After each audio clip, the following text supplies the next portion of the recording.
నాయకులు character assassination చేస్తూ ఇంకో పక్క డైవర్షన్ పాలిటిక్స్కి ఈరోజు తెలుగుదేశం పార్టీ తెరలేపింది.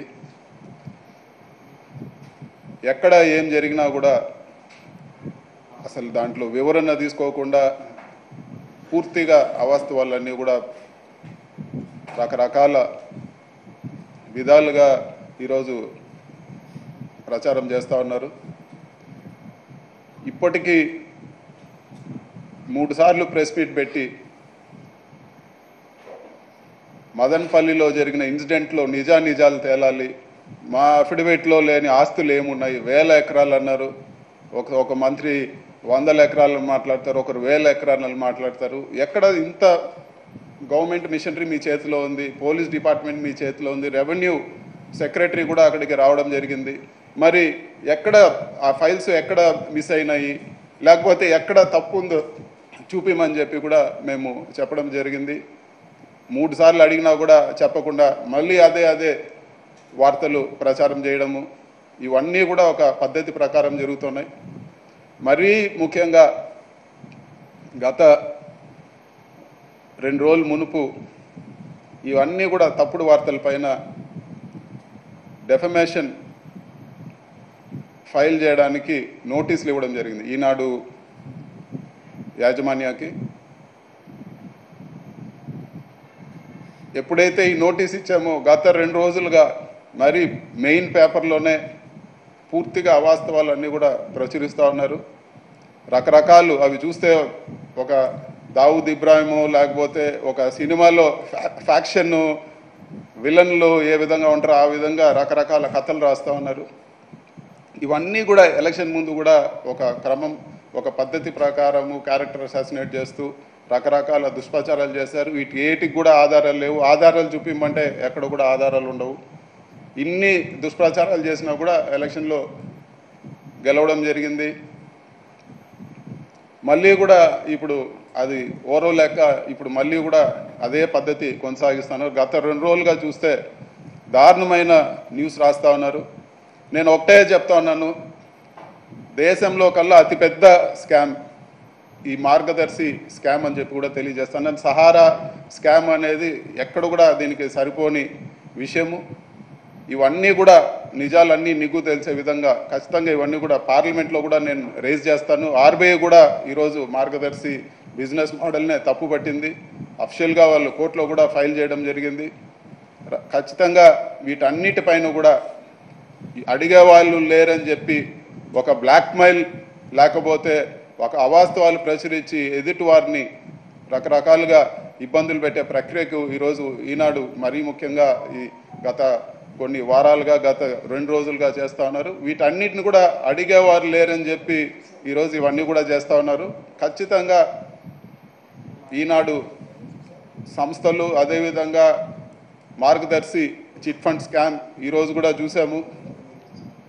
ఉండవల్లి గారు మాట్లాడారు, ఆయనతో కూడా చర్చించి ఉండవల్లి గారితో కూడా చర్చించి వీటన్నిటిపైన అన్ని ఏజెన్సీస్లో కూడా ఎక్కడెక్కడ ఇవన్నీ కూడా రాబో రోజుల్లో ఖచ్చితంగా వీళ్ళ స్కామ్స్ అన్నీ ఎక్స్పోజ్ చేసే విధంగా కూడా చర్యలు తీసుకుంటానని చెప్పి కూడా నేను తెలియజేస్తా ఉన్నాను. ఇవన్నీ కూడా ఒక ప్లాన్డ్గా కొంతమందిని మానసికంగా అదేవిధంగా రాజకీయంగా దెబ్బతీసే విధంగా ఇవన్నీ కూడా జరుగుతున్నాయి. ఇవన్నిటిని కూడా ధైర్యంగా ఎదుర్కొంటాము. ఖచ్చితంగా వీటికి ఏవైతే ఇవన్నీ చేశారో ఖచ్చితంగా వీటికి ఎదురు నిలబడే విధంగా చర్యలు తీసుకుంటామని చెప్పి కూడా మేము తెలియజేస్తాను. Thank you.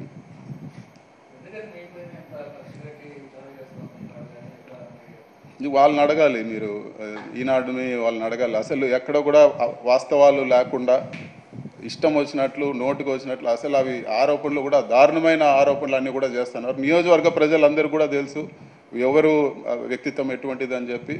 రాష్ట్రమంతా కూడా ఈరోజు పేపర్లో వేసి ఎక్కడ పోయినా కూడా దీంట్లో నిజం ఉందేమో అనిపించే విధంగా ఈరోజు రాస్తూ ఉన్నారు. ఈరోజు వాళ్ళకి సంబంధించిన ఈరోజు ఏజెన్సీస్ అన్నీ కూడా వాళ్ళ ప్రభుత్వమే ఉంది, వాళ్ళకి సంబంధించిన ఏజెన్సీస్ ఉంటాయి. ప్రూవ్ చేయండి. ప్రూవ్ చేయకుండా ఇలాంటివన్నీ బురద కొట్టే కార్యక్రమాలు చేయకూడదని చెప్పి కూడా నేను తెలియజేస్తాను. వైసీపీ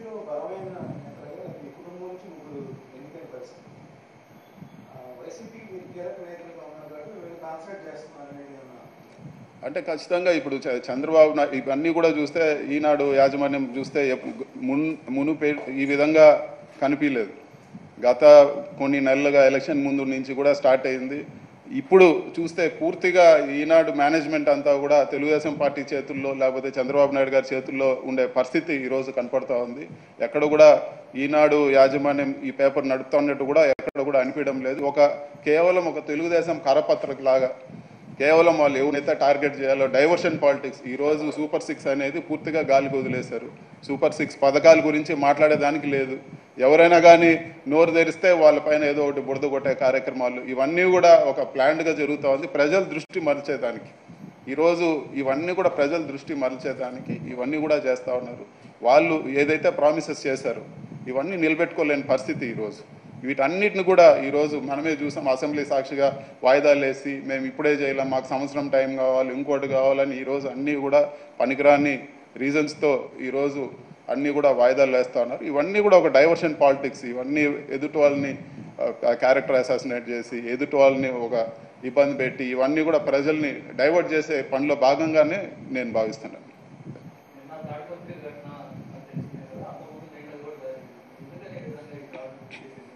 ఇది ఈరోజు ఈ దాడులన్నీ కూడా ఒక పైశాచిక ఆనందం.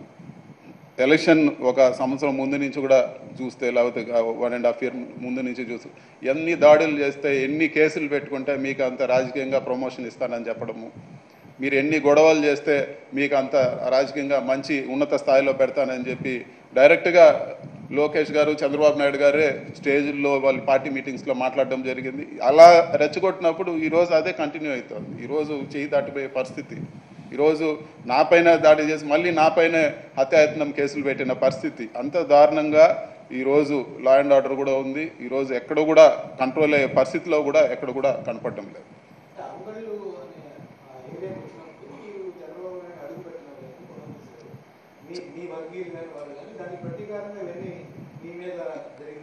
రాష్ట్రంలో చంద్రబాబు నాయుడు గారు పూర్తిగా అన్నీ కూడా పర్యటించారు. అక్కడక్కడ అడపా జరిగిన ఇన్సిడెంట్స్ పెట్టుకొని ఇవన్నీ కూడా ఈరోజు తాడిపత్రిలో కానీ లేకపోతే పుంగనూరులో కానీ, పుంగనూరులో ఎక్కడ కూడా జరగలేదు. తెలుగుదేశం నాయకులు వెళ్ళి పోలీసుల పైన గొడవ చేశారు కానీ వైసీపీ కార్యకర్త ఎక్కడ ఉన్నారు? ఏ ఒక్కటి కూడా మీరు విజువల్స్ తీయండి. ఎక్కడ వైసీపీ కనీసం ఒక్క వైసీపీ కార్యకర్త ఎక్కడన్నా పుంగనూరులో అతనికి అడ్డంగా వచ్చారేమో అని చెప్పి ఏ రోజు కూడా అలాంటి రాజకీయాలు చేయలేదు. చంద్రబాబు నాయుడు గారు 100 సార్లు వచ్చిపోయారు. చిత్తూరు జిల్లాలో వచ్చారు, అన్ని చోట్ల తిరిగినారు. ఒక్క ఇన్సిడెంట్ ఎక్కడన్నా జరిగింది దాన్ని తీసుకొచ్చి అసలు వాళ్ళు రెచ్చగొట్టి ఈ విధంగా చేయడం వల్లే ఈరోజు ఇవన్నీ కూడా ఇన్సిడెంట్స్ జరిగినాయి. చంద్రబాబు నాయుడు గారు వాళ్ళ క్యాడర్ని రెచ్చగొట్టడం వల్ల అంగల్ ఇన్సిడెంట్ కానీ లేకపోతే పుంగనూరు కానీ, పుంగనూరులో ఎక్కడున్నారు? ఒక్క వైసీపీ కార్యకర్తలు లేరు. పోలీసులు కళ్ళు పోయే విధంగా వాళ్ళందరూ కూడా చేతులు విరిగే విధంగా బళ్ళు తగలబెట్టి చేసింది తెలుగుదేశం నాయకులు. సో ఇవన్నీ కూడా కారణాలు కాదు. ఇవన్నీ కూడా ఒక కక్షపూరిత వాతావరణం ఈరోజు రాష్ట్రంలో తీసుకొచ్చారని చెప్పి కూడా మనం ఈరోజు ప్రత్యక్షంగా చూస్తాం.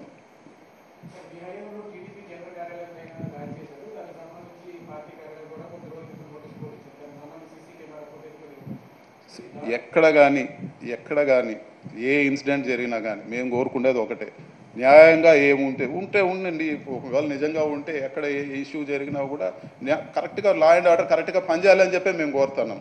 అంతేగాని 100 కేసులు ఈరోజు ఇల్లులు పుంగనూరు నియోజకవర్గంలో మరీ ముఖ్యంగా ఈరోజు ఇల్లులతో అన్నీ కూడా ఇల్లులు డెమాలిష్ చేస్తున్నారు, మనుషుల్ని కాళ్ళు చేతులు ఎరగొడుతున్నారు. ఎక్కడ ఒక కేసు రిజిస్టర్ అయింది? 100 ఇన్సిడెంట్స్ జరిగాయి, 100 ఇన్సిడెంట్స్. సో ఇవన్నీ జస్టిఫై చేసుకునే దానికి ఏదో జరిగింది, అక్కడేదో జరిగింది, ఇక్కడేదో జరిగింది అని చెప్పి ఈరోజు చెప్పడం సరికాదని చెప్పి కూడా నేను తెలియజేస్తాను. Thank you.